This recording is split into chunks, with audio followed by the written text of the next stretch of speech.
It started with a text from my stepsister, Maya. "So, guess what?" she wrote. "Going on a date tonight. He's a lawyer. Super hot. Might be the one smiling face with heart eyes." I should have been happy for her. I really should have. But the moment I saw the name of her date, Ethan, something in me snapped. Ethan was my ex. Not just some casual fling. We dated for nearly a year. He ghosted me out of nowhere 6 months ago. No closure. No explanation. Just silence. I never told Maya about him, because it hurt too much. And clearly, Ethan hadn't bothered mentioning it to her either.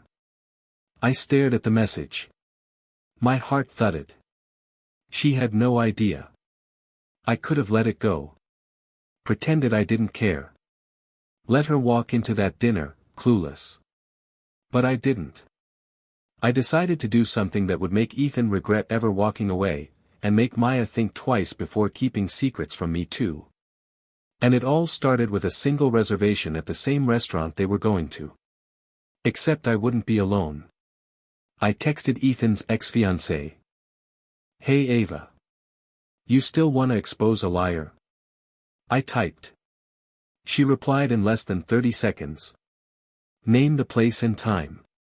The restaurant was a high-end bistro downtown, soft lighting, linen napkins, the kind of place where people wore secrets like perfume. Maya had mentioned it casually in her text, La Vigna, 7:30. He says the truffle pasta is to die for. Perfect. I reached out to Ava again to lock in the plan. She'd been engaged to Ethan until she found out he was cheating, with me, as it turned out. Neither of us knew about each other until it all unraveled. Since then, we'd stayed in distant contact, united by betrayal, but not exactly friends. Now, we had a shared mission. I walked into La Vigna 10 minutes before their reservation and grabbed a table 2 spots down from theirs, with a perfect view. Ava joined me just minutes later, looking calm and stunning in a simple black dress. She didn't even need revenge to look powerful, but tonight, she'd get it. "Ready for the show?" she asked, setting her purse down without taking her eyes off the door.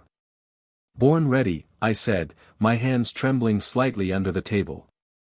At exactly 7:28, Ethan walked in, smug, polished, talking on his phone like he owned the room. And then came Maya. She was glowing. She wore a red satin dress I'd never seen before, probably bought just for tonight.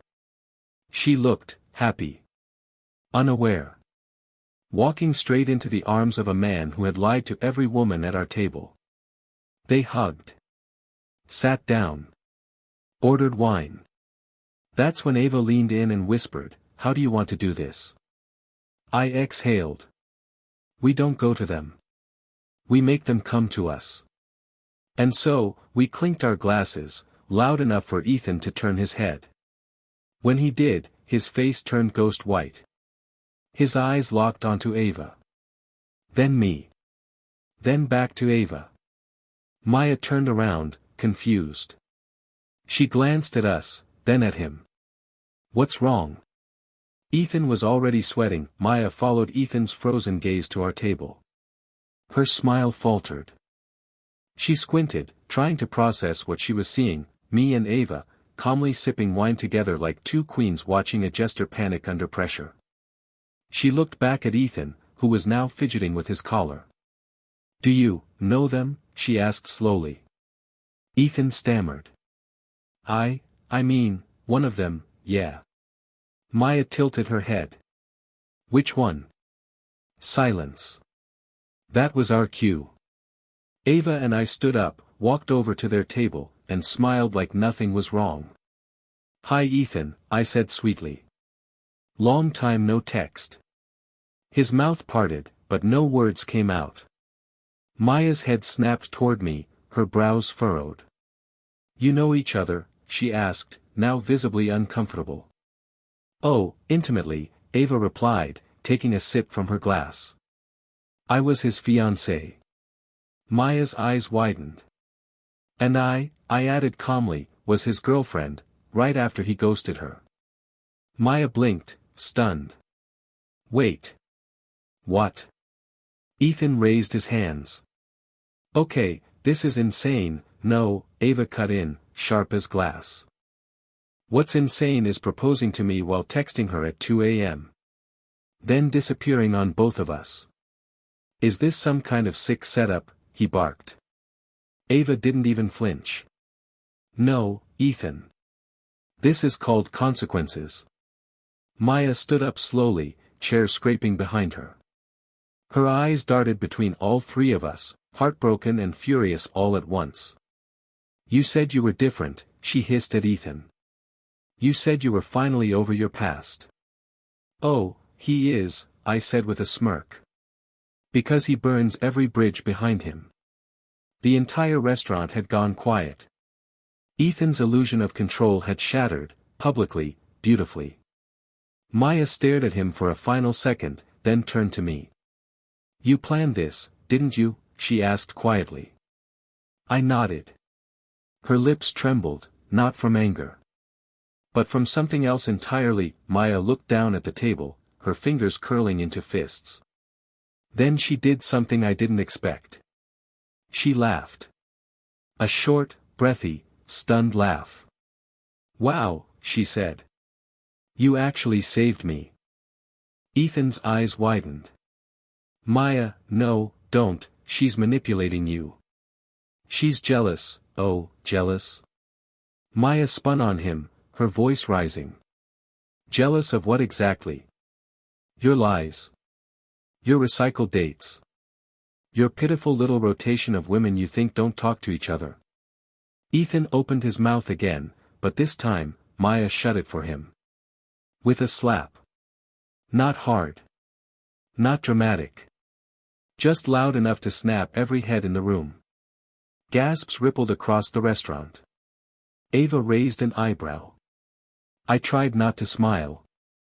I should have known, Maya said, her voice trembling but steady. I should have seen through it. You were too smooth, too perfect. She turned to me. And you could have let me fall for him. You could have let me make a fool of myself. I almost did, I admitted. But I couldn't watch him do it again. Not to you. Maya stared at me for a long moment. Then she stepped forward, pulled me into a hug, and whispered, next time, just tell me sooner. And maybe don't bring his ex-fiancée as backup. I laughed. Ava just toasted the air. Maya turned back to Ethan one last time. You're lucky this is all you got, she said coldly. Because if either of them wanted revenge, it wouldn't be this classy. And with that, we walked out, me, Maya, and Ava, leaving Ethan at the center of a silent, staring crowd. Alone. Defeated. And finally exposed that we stepped into the night air, the soft clinking of restaurant silverware and whispers fading behind us. Maya was quiet for a moment, arms folded, her heels clicking on the pavement as we walked. I feel like an idiot, she said softly. You're not, Ava replied. He's just that good at pretending. I nodded. He fooled both of us. But tonight? He didn't win. Maya let out a long breath. No. He didn't. We ended up at a small cafe a few blocks away, ordered tea and cake like it was just another girls' night, except this time, the conversation felt different. Real. Honest. No more hiding. No more secrets. Ava looked at us both and smirked. Honestly, that was more satisfying than therapy. Maya laughed. You know what? Me too. Then she looked at me. Thank you. Seriously, she said. I know your move was dramatic, but it showed me who he really was. And, who you really are. I swallowed hard. I wasn't trying to hurt you.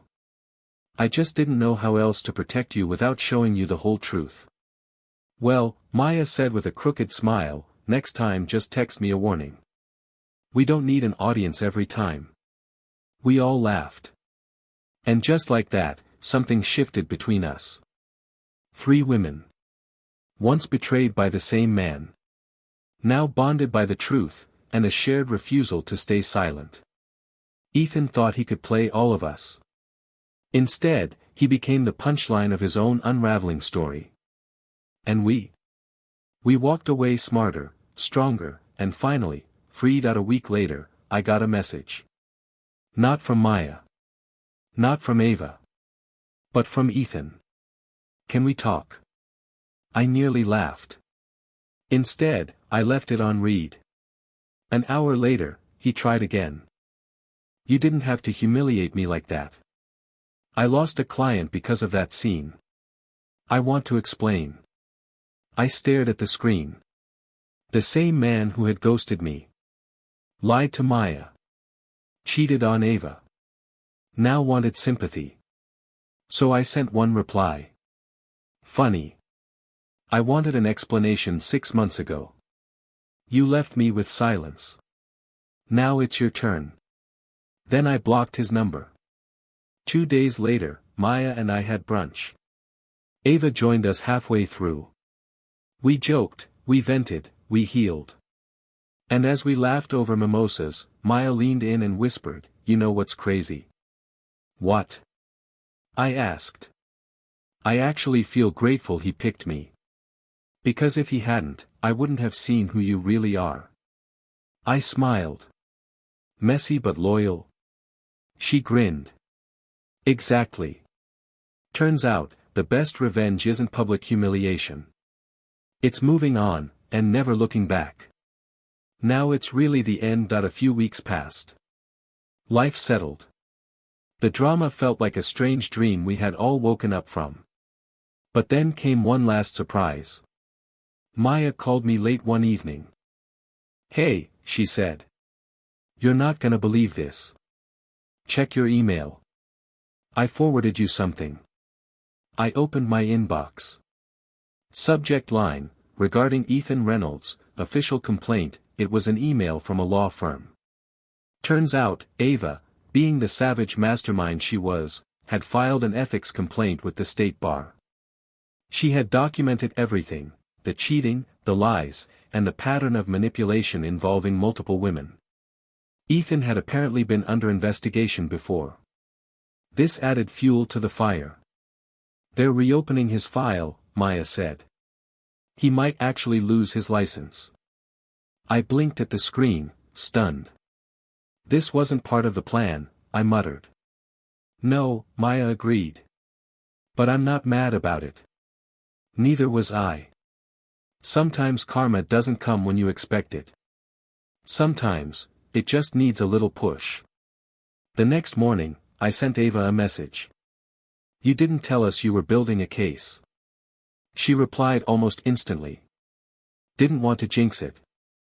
Besides, I prefer my revenge with a legal punch."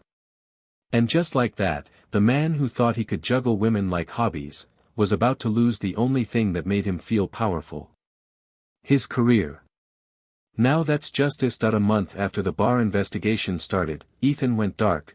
No social media posts, no flashy dating pics, no smug LinkedIn updates. But then one morning, Maya sent me a screenshot. It was from a new Instagram account. No followers. No posts. Just one story.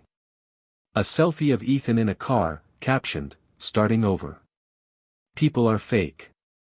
Lessons learned." We both burst out laughing. "He really thinks we're the problem?" Maya said through tears of laughter. "Oh, 100%, I replied. "He's the type who'll write a book called, 'How I Survived Toxic Women' and leave out the part where he was engaged, cheating, and lying simultaneously." We thought that would be the end of it, until a mutual friend from college messaged me out of nowhere. "Hey, was Ethan your ex?" "Yeah." "Why?" "Just a heads up, he applied to work at my firm under a different last name. We caught it during a background check." I was stunned. He had actually tried to change his identity professionally. New name. New city. Same shady game. I called Ava and Maya immediately. Okay, I said. We might have a part 2. Ava laughed. Let's not waste another dinner on him. This time, we handle it quiet. Maya chimed in. Agreed. But I am making popcorn.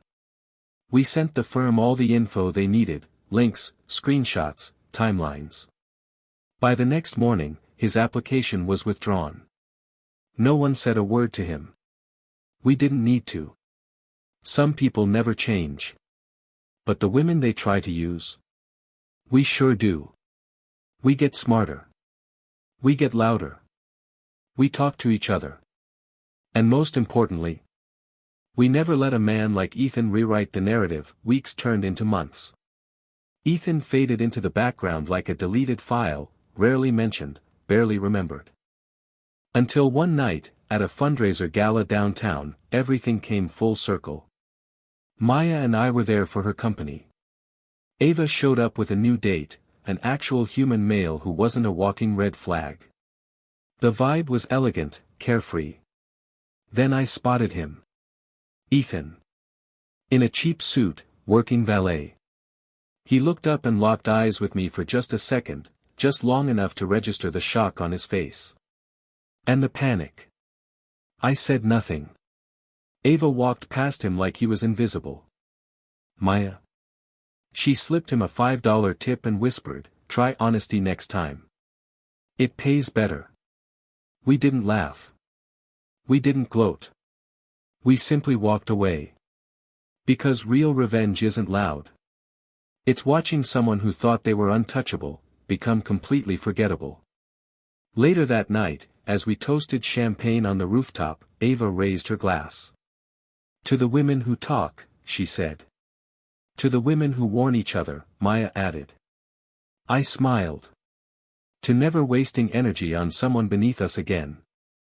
We clinked glasses under the stars. The chapter was closed. And this time, for good, months passed. Our lives moved on. Maya got promoted, Ava launched a podcast on women's empowerment, and I finally started writing again, something I hadn't done since before Ethan broke me. But the strangest part. Our story, the story, started spreading. Not from us. From others. Women began reaching out. Some we barely knew. I think I dated that guy too, he used a different name with me. Oh my God. He told me you were crazy. We hadn't just exposed one man, we had unintentionally started a quiet revolution. Women began comparing notes. Screenshotting texts. Sharing timelines. The web of lies Ethan had built over years. It collapsed from the inside. One of the women even tracked down Ava's podcast and submitted her story anonymously. Ava read it on air. It went viral. Thousands of women commented. Not just about Ethan, but about their Ethans. The men who gaslit, juggled, disappeared, and left chaos in their wake. And suddenly, we weren't alone. We were a movement. One woman wrote, "Because of you, I left him before he could break me." That's when it hit me. This story wasn't about revenge anymore. It was about warning others. It was about reclaiming power in a world that counts on women staying silent and embarrassed. We didn't stay silent. We turned pain into purpose. And while Ethan faded quietly into obscurity, blocked, flagged, and unemployed, we kept rising. Together. It was a year to the day since Maya had sent me that text, "Going on a date tonight." Might be the one smiling face with heart eyes. I remembered staring at it, heart pounding, rage bubbling. I remembered planning, plotting, exposing. I remembered thinking this was the climax. But I was wrong. Because the real story wasn't about Ethan at all. It was about us. Maya, now engaged, to someone kind, steady, and boring in the best way. Ava, building a digital platform that gave thousands of women the tools to recognize and escape toxic relationships. And me? I published our story. Changed the names. altered the timeline, protected the innocent, and exposed the guilty. It became a bestseller. Not because it was scandalous, but because it was relatable. Because women everywhere saw themselves in our pain, and our power. On the final page, I wrote, "To every woman who's ever been lied to, ghosted, used, or made to feel small, you are not crazy. You are not dramatic. You are not too much. You are simply waking up to your worth. Don't apologize for the storm you bring, especially when you were born to clear the air." When the book tour started, Maya and Ava joined me on stage for the first stop. The room was packed. All women. All listening. All ready. And as the applause roared and the lights dimmed, I looked at the two women who had once been strangers brought together by betrayal. Now sisters, by choice. Ethan had written the first chapter. But we wrote the ending. And it was powerful. It was healing. It was ours. A year and a half later, I got a handwritten letter. No name. No return address. Just my name on the envelope, written in block letters. Inside was a single page. "You destroyed me. I lost everything. But maybe I deserved it. I'm not writing for forgiveness.